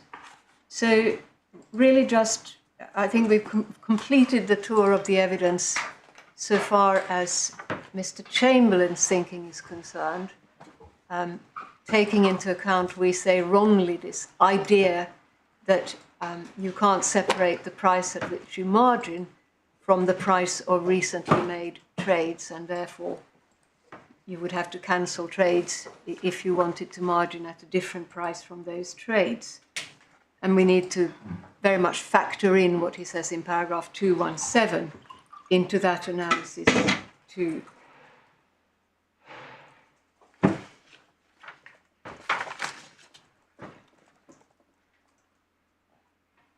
But then we really home in once more on option 1B, and you effectively have our submission on that. I should perhaps just add in that, of course, it's right that normally you call margin at the level of the most recently traded price. That's referred to by Mr. Chamberlain at paragraph 197 of his witness statement. Core Supplementary Bundle, tab 3, page 108. That's because the most recently traded prices provide the best proxies for the current market price. That's the normal position. Well, here we know that that was not considered to be the case. And we specifically have Mr. Farnham in his first witness statement at paragraph 137, page 188, saying that, I don't know if you maybe have that page open, for supplementary tab 4, page 188. He says at 137, in regards to option 1A, I didn't think it was plausible to let the trades that had occurred prior to the suspension stand and margin against those prices, as the market was disorderly and the price of nickel did not accurately reflect the current market price. So you're looking for the current market price. What is the test that we should be applying? Yeah. Is it whether Mr. Chamberlain and Mr. Farnham were right, or whether their view was rational, or whether the divisional court were entitled to take the view that their view was rational? You see what I mean? And in particular, what weight do we give to the view expressed in the evidence that option 1B would have put LME Clear in breach of their own regulatory obligations, which is, one would think, something that, if they're right about it, simply closes off that option without regard to any other consideration. Is that right? My Lord, Well, it's a bit of a convoluted question, but I hope you follow the drift. yes. Well, my Lord, it is for you to see whether the divisional court were wrong.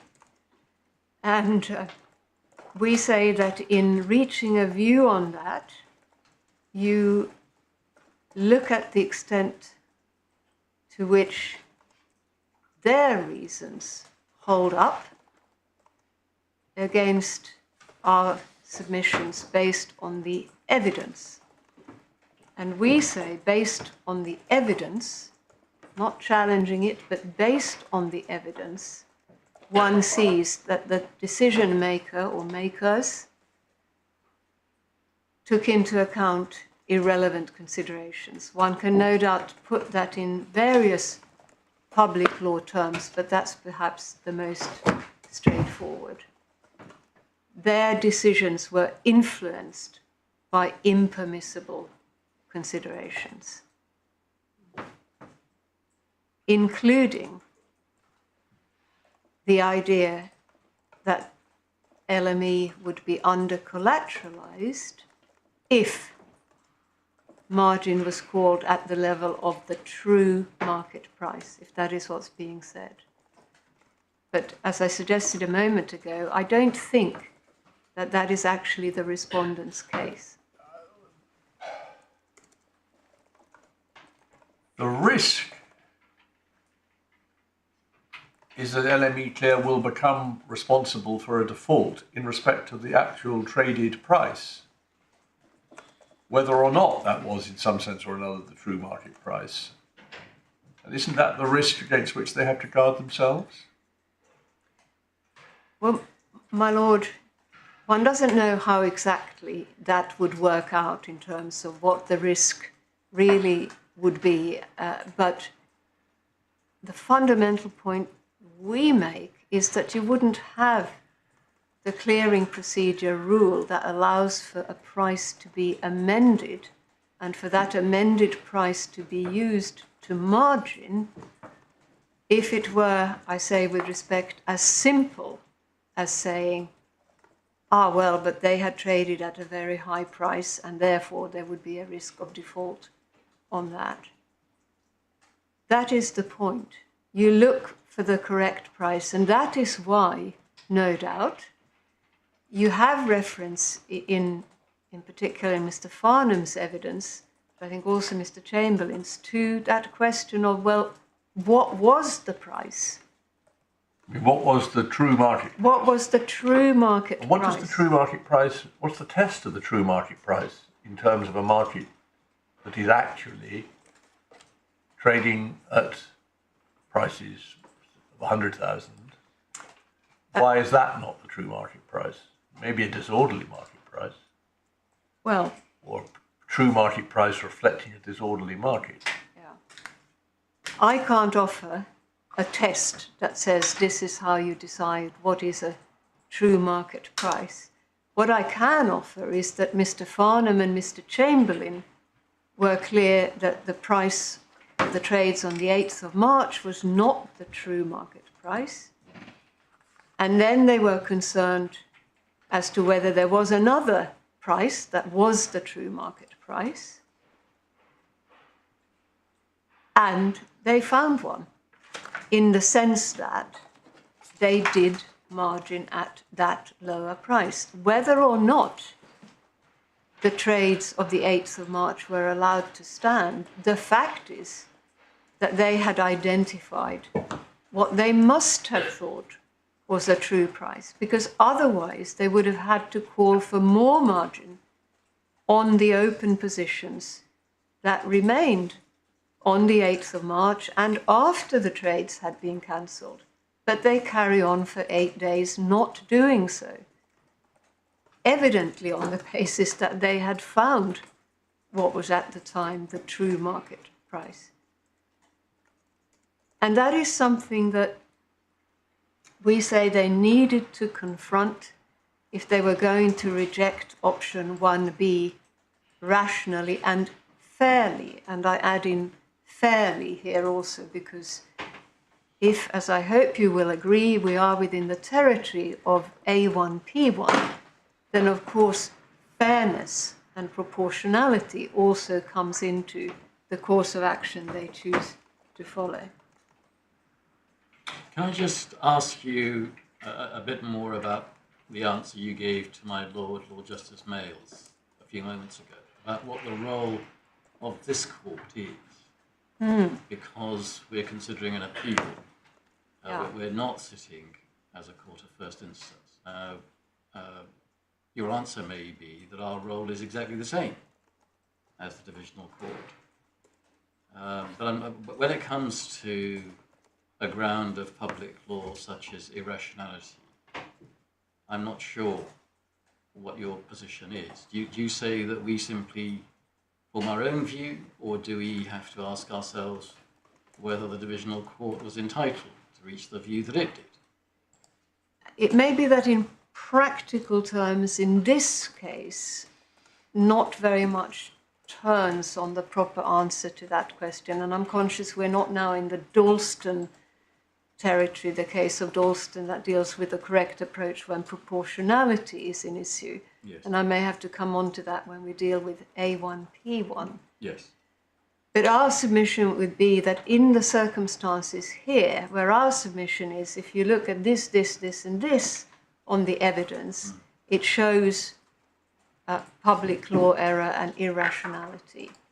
you then compare it to the divisional court's conclusion.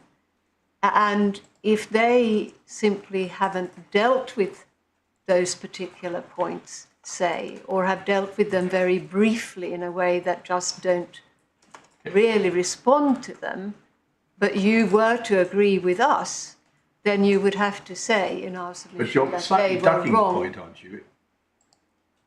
You're making it easy for yourself. If we can detect errors in the divisional court's reasoning process, points they haven't taken on board or referred to, whatever, that makes it easy for you. But the pure case is where they look at exactly the same considerations, and it's clearly the same evidence, got the same evidence as us, and they say,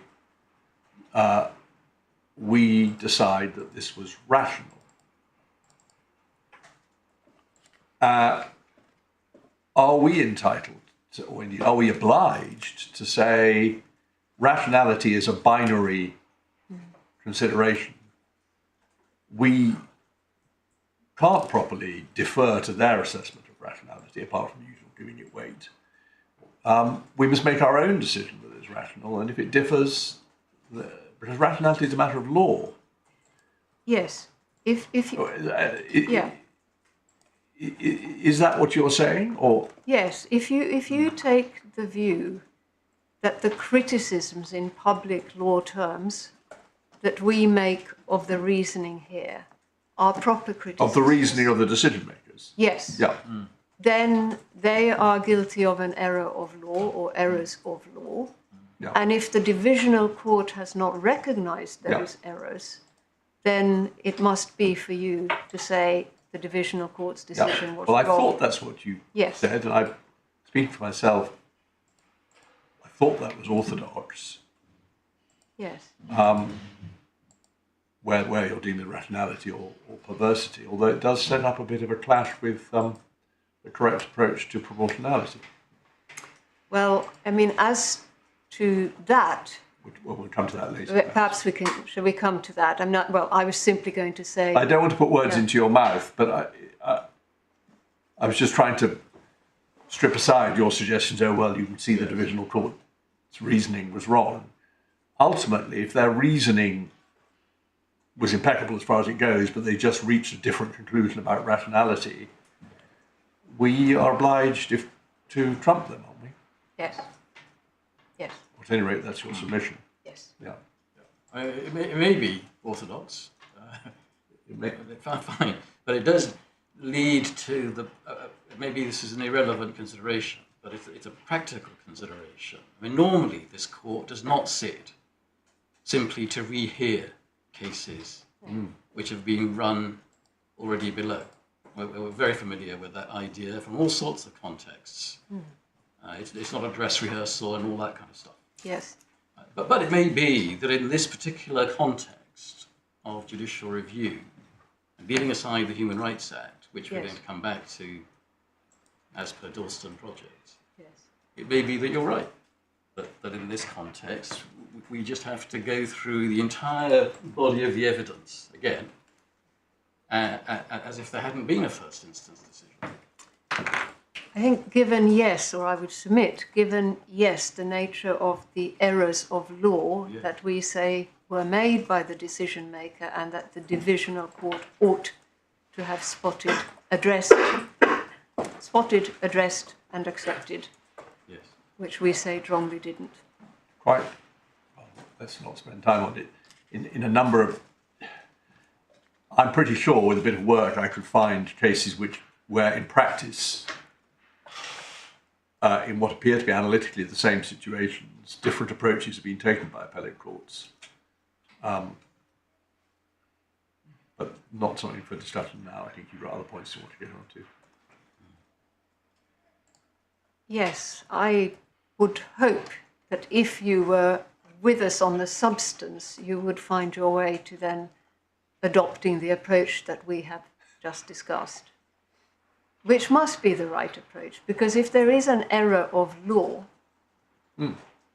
made by the decision maker that should have been recognized, then that surely is the kind of error that you Well, I do see the force of ought that, to obviously. interfere That's why I said it was probably orthodox. I'm not sure it's what people always do, courts always do in appellate situations. But I'm not sure this is a useful discussion to have here. We've pinned down what you're saying, which is important. Yeah. We'll see what Mr. Crowe says. All right, thank you.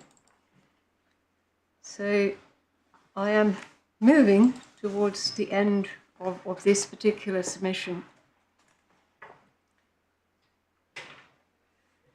I was going to, yes, just show you such reasoning as we have as to why the LME or LME Clear did go for, adopted the 7th of March lower price for margining purposes on the 8th of March. This is Mr. Chamberlain's first statement, paragraphs 152 to 153, and also paragraph 170. And it may just be worth turning that up on page 97.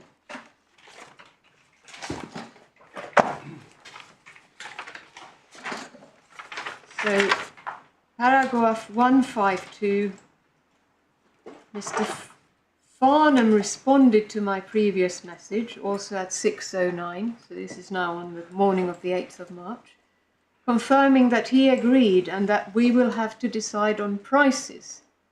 I understood that the decision on margining was ultimately a matter for LME Clear, and in particular Mr. Farnham. However, I responded at 6:11, suggesting using the previous day's closing price, since the margin calls on that had been paid, and because I had already determined that trading on the previous day had been orderly. So there you have reasons for going for that earlier, lower price. And if we then look at what Mr. Farnham had to say, tab 4, page 178,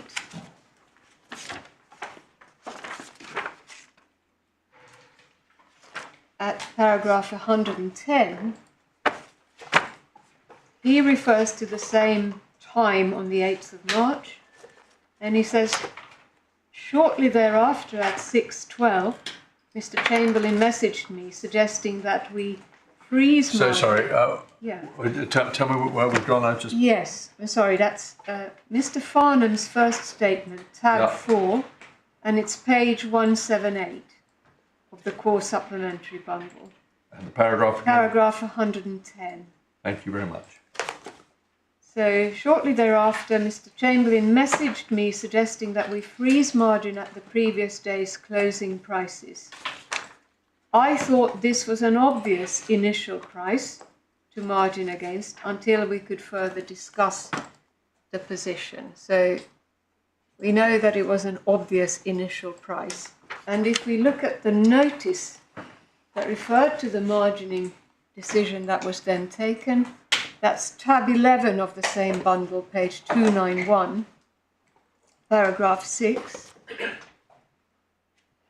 One see that they say margin on the LME nickel contract will for the present time be calculated on the basis of closing prices on the 7th of March. LME Clear will consider what additional measures, if any, should be taken from a risk management perspective. So there you have it on the face of it. They have taken the view, yep, we have an obvious price that we will margin against for now, and then we know that they, in fact, carry on margining against that price. And that means, does it? Yeah. I think I've understood this, but please tell me that for the time being, nobody is required to pay anything further. Yeah. Because they've all paid the margin. Yes. Up to the end of the 7th of March, or if they haven't, they do so within the next few minutes. Yes. Now, the divisional court then, at paragraph 202 of the judgment, said, in all the circumstances, it was impossible to know what the market price was on the 8th of March. But we say that really doesn't confront what had actually happened and the undoubted fact of LME Clear's own choice of price. It is a fact which we say, with respect, is not confronted either by the respondents in their evidence or their skeleton argument, or by the divisional court in their judgment. Now, the divisional court in paragraph 202 also referred to the third witness statement of Mr. Farnham and quotes him as saying that it would have been unacceptably risky, indeed wholly irresponsible, to margin at the 7th of March price. And if we look at, and I'm sorry to not ask you to turn it up unless you want to go there, but one sees that in his third witness statement, paragraph 33, Mr. Farnham says, it was not clear what the current market price actually was on the 8th of March. So what we get from that is that when he expresses the view it was unacceptably risky in his evidence before the court, that was because it wasn't clear, he says, what the price was. But then we come back to the point that ignores the view that LME Clear had nevertheless reached, that the price was the 7th of March price and it was kept that way for 8 days. Have you got the reference, please, to Yes, Mr. Farnham's third? Indeed. That's actually the reference supplementary bundle at tab 11, page 212. And paragraph 33 is at page 224.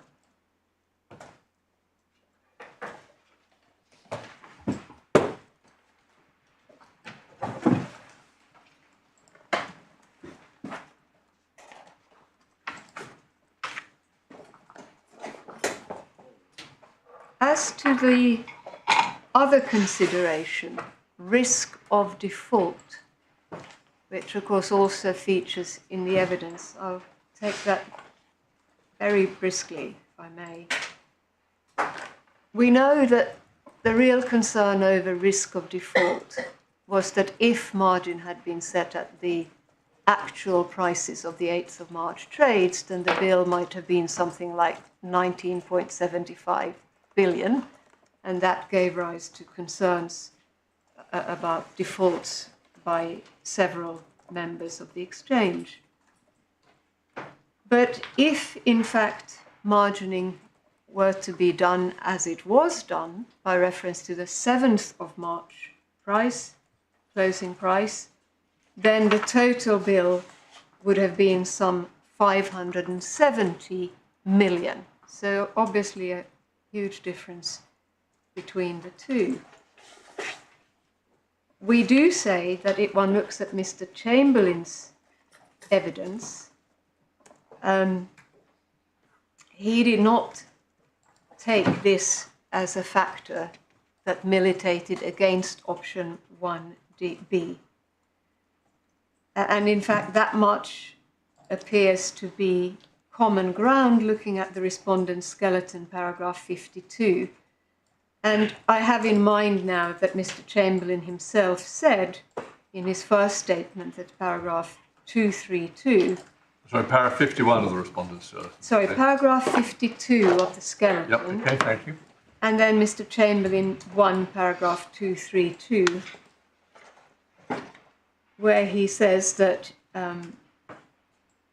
the so-called second spreadsheet, this was a spreadsheet that was circulated at the end of the 9 o'clock meeting to show the lesser amount that would have had to be paid if margin was at the 7th of March price.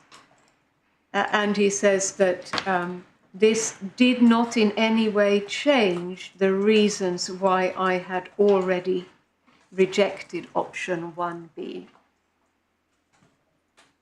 So that does not appear to have been a factor that he took into account.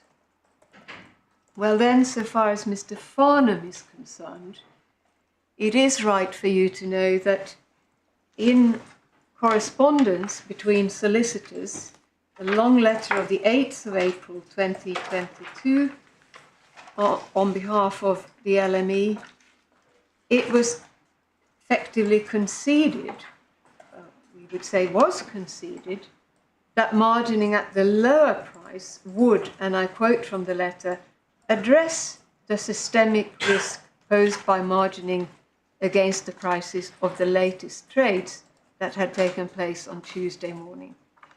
And for your reference, you have that letter at reference supplementary bundle tab 145, page 1116.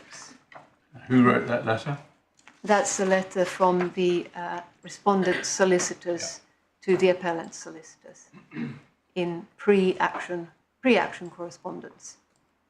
Just looking at the paragraph of the respondent skeleton to which you referred us. Yes. What, if anything, do we make of the different functions of LME and LME Clear? In particular, the respondents say that margining was a decision for LME Clear and not LME, and cancellation was the other way around. And they say, I think, that option 1B was simply not an available option for LME, because if they had allowed the trades to stand, LME Clear would have margined by reference to those trades. Well, my lord, in our submission, that is an attempt at portraying a situation of interlinked views and discussions that sort of merged into an end position. It's an attempt at portraying that as two separate decisions, when in fact they were not, if one looks at the evidence.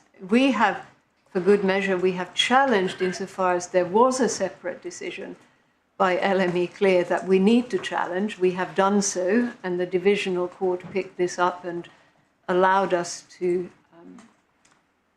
maintain that challenge. But the reality is in our submission that that is just an unrealistic way of portraying what was happening here.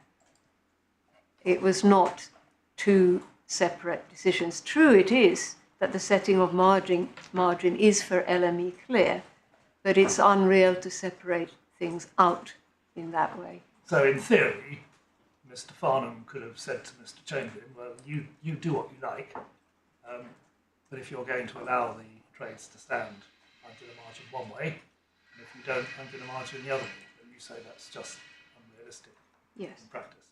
Yes, we do say that.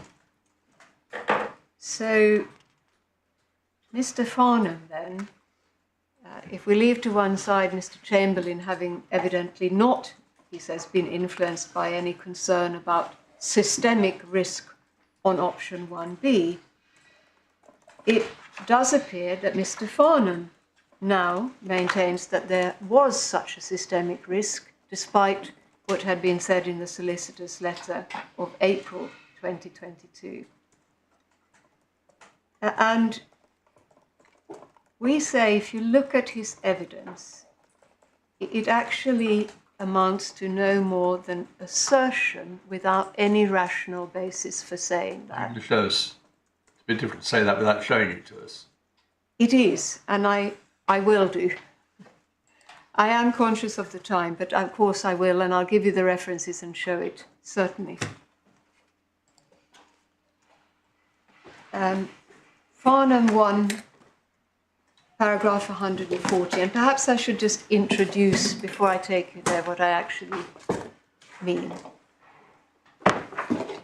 You have Mr. Farnham going from saying in one statement that it was uncertain whether members could service margin calls at the lower level, to then asserting that it would have been likely that multiple members would have gone into default. You have him referring to this being clear from the second spreadsheet, and I'm now summarizing our submission. I hope that will make it easier for when you read the evidence. Speaking for myself, it's easier to read the evidence and then hear what you're going to say about it. But All right, in that case, we will of course do that.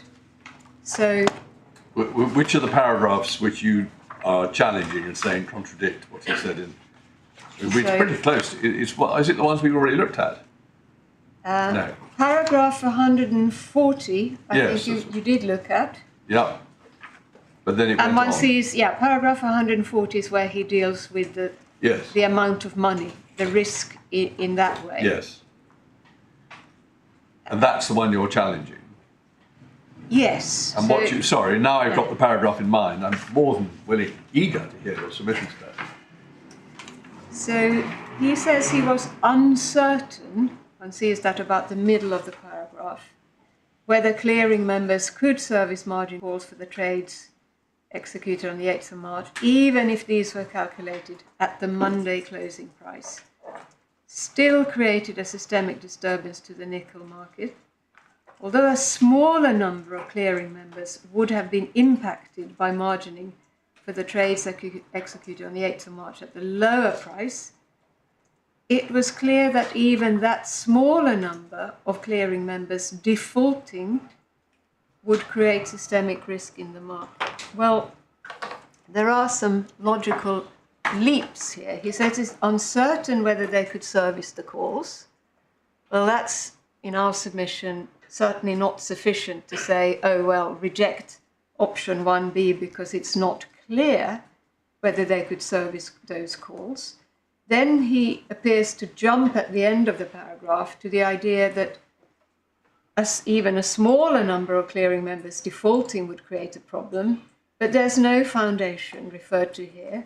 This is defaulting on the margin requirements. Yes, no foundation for actually for the evidence that a smaller number or any number of clearing members would have defaulted. It is odd that he feels able to say that, having just above said he was uncertain whether they could service those calls or not. And if you wanted to look, perhaps we should look at the second spreadsheet, that supplementary bundle. I'm noticing the time. If you Yeah. want to finish off this point, and it's not going to take long, by all means, if it's going to be a major exercise. I think it may be about 10 minutes, I'm afraid. Well, I think that would contradict the whole purpose of our having said we'll sit early tomorrow. It's something for us to look forward to it at 10 o'clock tomorrow. I'm very glad to apprehend that you're looking forward to it. Looking forward to everything. In that case. Yes, I see. Of course, I am fooling myself about the clock, but still, it is 4:14, so I think we can't commit ourselves to another 10 minutes. Yes, 10 o'clock tomorrow then. Thank you very much. All right, Evo.